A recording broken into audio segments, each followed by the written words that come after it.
Choo choo. Welcome to our next stop with CCMSA, where we will bring you the latest community news, school updates, and sports highlights. All things student voice. I'm Ryan. And I am Brian, and we're your hosts for today. Let's get started with what's happening on our school grounds with our first segment, Keeping Up with CCMSA. Starting off with academics, we have upcoming Regents, state tests, and AP exams, so make sure you stay focused, fresh, and prepared. These tests are really important, so do not forget to study, ask questions, and use your time wisely. On a more exciting note, since we have so many tests lately, we've been also having more field trips. It's a great way to take a break, explore new places, and enjoy our time outside the classroom, especially with our trips to Dave & Buster's, the Mets, and college trips like Mercy, Hunter, and Lehman. Now, shifting over to our juniors, this is a big time for you. You should be thinking about things like asking your recommendation letters, building your college lists, and looking up for your college essay. Speaking of planning ahead, let's look at what's coming up. With less than a month until last day of school, we have prepared so many stuff. We have the 8th grade formal and the 8th grade moving up ceremony, senior prom, and last but not least, the senior commencement ceremony at CCNY.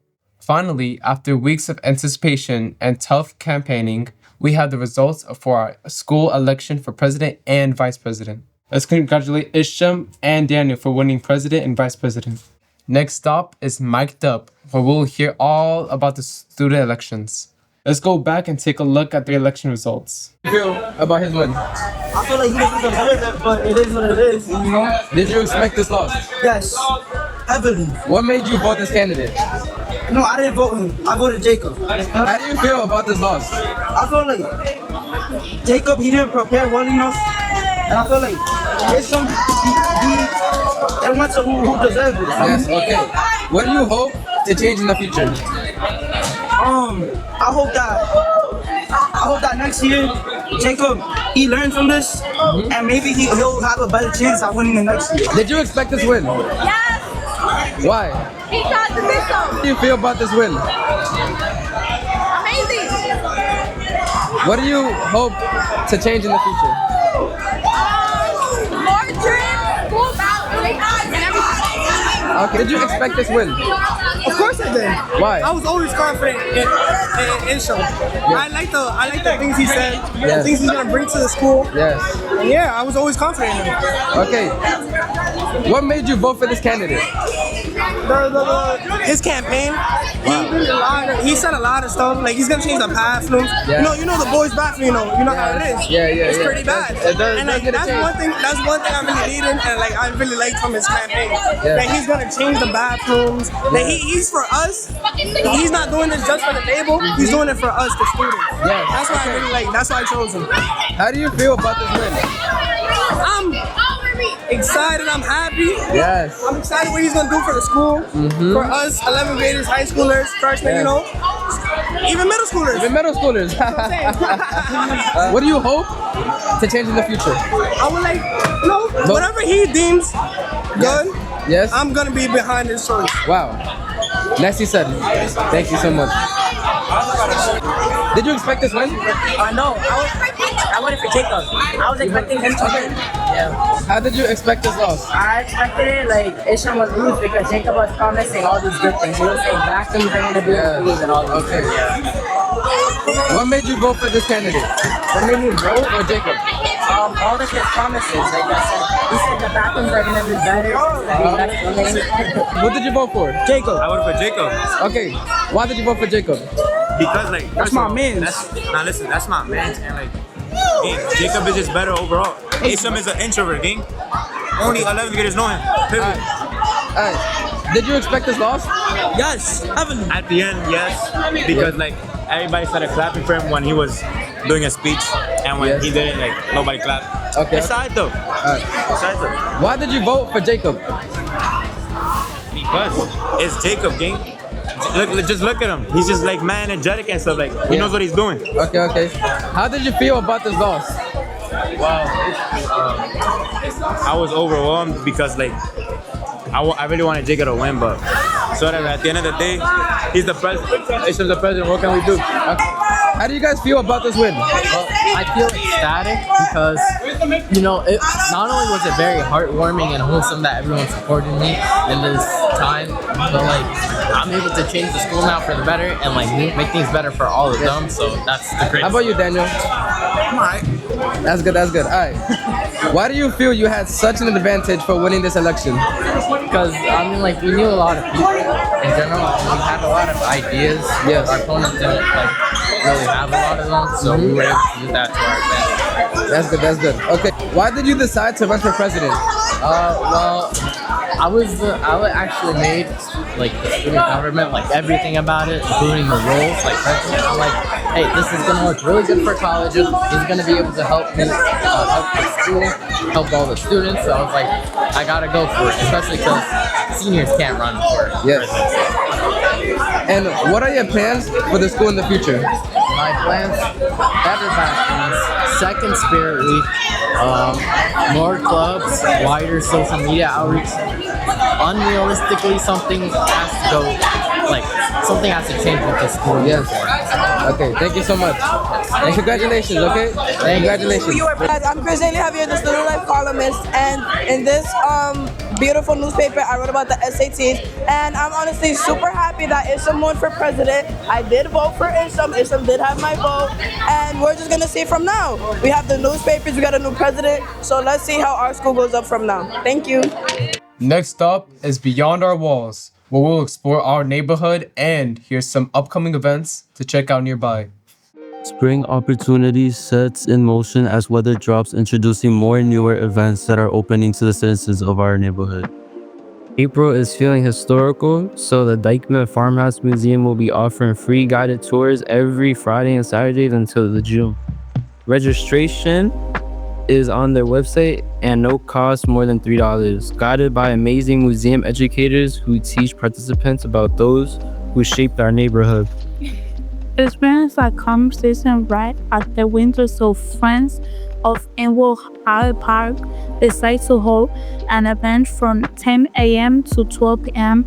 on the 21st Street, which is natural oriented. Registration is free on the NYC Parks website. The events will celebrate the welcoming of spring air is required to wear covering clothing and there will be involved.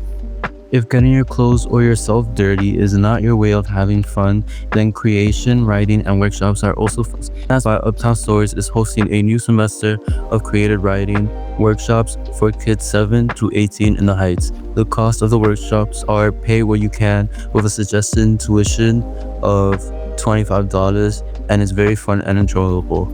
So yes, on this event thought out the neighborhood. Let's hear what the students of CCMSA had to say.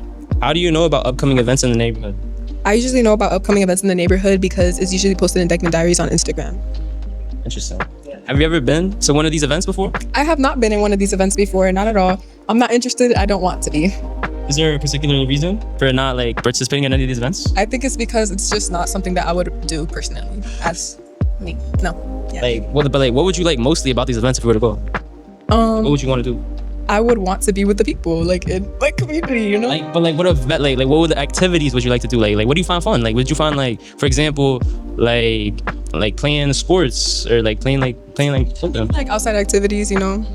Outside activities, like you know, like little obstacle courses that they have like for the children. Yeah. Okay. Have you ever been interested in participating in one of these? Like. Yeah, not gonna lie. Yeah, yes. So why don't you? Because I don't want to, and I don't think an event has happened yet for me to actually join, so. Do you, or would you like to go alone? Or like... I would rather go with company. I feel like it's more comfortable like that, and since you're with your friends, you have more to talk about. What is your name? CC. How do you know about upcoming events in the neighborhood? On my phone, I have news reminders, and like it pops up on my phone, and I look at the news, read articles. Have you ever like been to one of these events that you heard about? Not recently, like a couple months back, like during Halloween, they like have events, like in Dyckman, and I've been to one. Oh, you've been to them? Can you explain more about that? Yeah, they have skeletons. It was just like a cool event for like Halloween, to celebrate Halloween. Did you and your friends have fun at the event? Yeah, we had a lot of fun. Do you, or would you like to go alone with the company? or with company. I'd rather go with company, like it's always funner, but I do feel like I get more stuff done in the events alone. But like it's always fun to go with company. Yeah. I like that. Thank you. That's it. Spring came in like a storm right after the cold weathers and people are activating. Spring events and opportunities are on a roll and will be for the remainder of the season. These are your events for this spring. Thank you. Chugga chugga. Welcome to the next stop with CCMSA. I'm Angelise. And I'm Haley, and this is where we bring you what's going down in our CCMSA clubs. On to the next stop, game time. Let's talk sports. The Lady Hawks softball team has had an interesting season filled with ups and downs. And now they're heading into playoffs and have a chance to make it to the championship. Their senior night on May 1st was a huge success. Although they didn't win, the energy and support they received was amazing. Switching sports, the boys' volleyball season has come to an end. Unfortunately, they didn't make it to the playoffs, closing out their season. Still, they gave it their all, and there's definitely potential for a stronger comeback next year. We checked in with the Lady Hawks softball team captain, Alyssa Cabasa, and the team's coach, Ms. Chevalier, and you will hear all about it in our next stop, After the Bell. We'll see you then. I know the bell rang, but this is just getting started. Hawks, welcome to our segment on the next stop at CCMSA. I'm your host, Meredith Nunez, and today we're going to be interviewing the captain and the coach of the girls' softball team. The bell just rang. Now, welcome to After the Bell. Hello, welcome to After the Bell. I'm your host, Meredith Nunez, and today we're going to be interviewing the captain of the girls' softball team. Hi, my name is Alyssa. So today we have a couple of questions, and it starts like this. How do you think you help those beneath you? I would say recommending different types of techniques, different drills, and honestly, the only way to help yourself is to practice. Think communication works, or how do you help those communicate when it comes to gameplay, staying organized, working together? One thing I could say is we have a really good team that knows how to work together. We all bond really well. So teamwork is never really an issue. But there are times where, someone's having a bad day and they get in their head and then somebody else starts getting in their head. And then it kind of like messes up the whole momentum. So it's like we all fail together. We also all win together. And I feel like we are all very good on helping each other with communication and understanding the plays because of how good our bond is. That's the quote of the day. We fail together, we win together. Thank you so much. I'm your host, Meredith Nunez, and this is Alyssa. This is the captain of the girls' softball. Hello, welcome to After the Bell. I'm your host, Meredith Nunez, and today we're with the coach of the girls' softball team, Ms. Chevalier. Today we're going to interview her, full of questions. Has the team ever lacked something, for example, material, team engagement, or improvement? I think we have lacked, interest in the team. Over the years, we've had more girls interested, but it would be nice to have, a team of 20, hopefully 1 year where we have enough alternates for if somebody gets sick or something. So I would say just interest from the school community. Do you feel that you don't have your own field to play in or practice in? I think not having our own field connected to the school it's stressful because we have to go to a public park or find a field, and there can be things that are very distracting outside. Thank you. This is After the Bell, and I'm Meredith Nunez, and this is Ms. Chevalier. So there you have it, our interview lineup. And don't forget, the fun doesn't end. It starts right after the bell. Next up is Showtime, where we'll share what's happening on Broadway. Broadway shows have been around for a long time. The third longest Broadway show running is The Lion King. It was performed 11,128 times since its opening in 1997 in the New Amsterdam Theater. The Lion King has 9 global productions and has been performed in 9 different languages. They've also been on tour in the UK and in Ireland. They've won over 70 major art awards, including 6 Tonys, 1 Grammy, 2 Olivier Awards, and is also loved by many critics. Entertainment Weekly critic Chris Willman states, the breathtakingly staged Broadway adaptation of Disney's King of the Cartoon Jungle is an instant theater classic. My class recently went on a trip to see the show. Miss Young, the teacher who put everything together, had a few words to say about it. I think for sure the opening scene is the most magical part. What they do is they basically have like a giant parade of all of the animals coming through the audience. And so it's just like a really special moment where you feel like almost like you're in the stampede, like you're in part of the show. And if you're lucky enough to have a seat on the aisle, then you're right there next to all the characters, which is really exciting. Oh, absolutely. Especially if if you already know the songs and you love the story and it's a part of your heart, it's always fun to see it live. The Lion King is a great show to see as it turns the beloved original film into an incredible live theater experience. At this next and final stop, we interviewed teachers and students about slang they hear often in the classroom. One of the questions was, what is one slang word you hear your students say all the time that you still don't understand? As a follow-up question, teachers and students were also asked whether they think students will eventually stop using that slang word that they don't understand. Mr. Gusto said that he hasn't really heard the words like Delulu, Pookie, or Con 4K used around him much, but he hopes that students will stop making new slang words. He even mentioned that he used to be an English major, so he actually enjoys seeing how language changes over time. Mr. Cuddy had a slightly different opinion though. He said, you could curse me all you want, bro, but do not call me bro. The word bro has officially crossed the teacher's boundary lines. Mr. Vasquez also shared that some slang move fast and quickly online, and it's also impossible to keep up. He said a lot of this language comes from digital culture like Instagram and TikTok and trends, so they change overnight. Keeping up with them tends to be a bit hard. We also asked students about slang words they hear often in school all the time. One student, Daniel, mentioned that he doesn't understand the meaning or use of the word merch. He thinks it'll probably stop being trendy soon though because the new word is always popping up. And for our last interviewee is, drummer please, Miss Poland, who shared that she recently learned what bougie means after hearing her students say it all the time. She even said when she saw a student doing the hang signal for clock it and thought they were telling each other or herself to be quiet.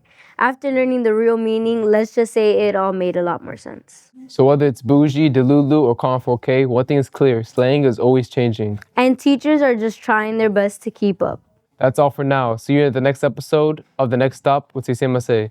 Thank you for joining the ride. Hit the outro music.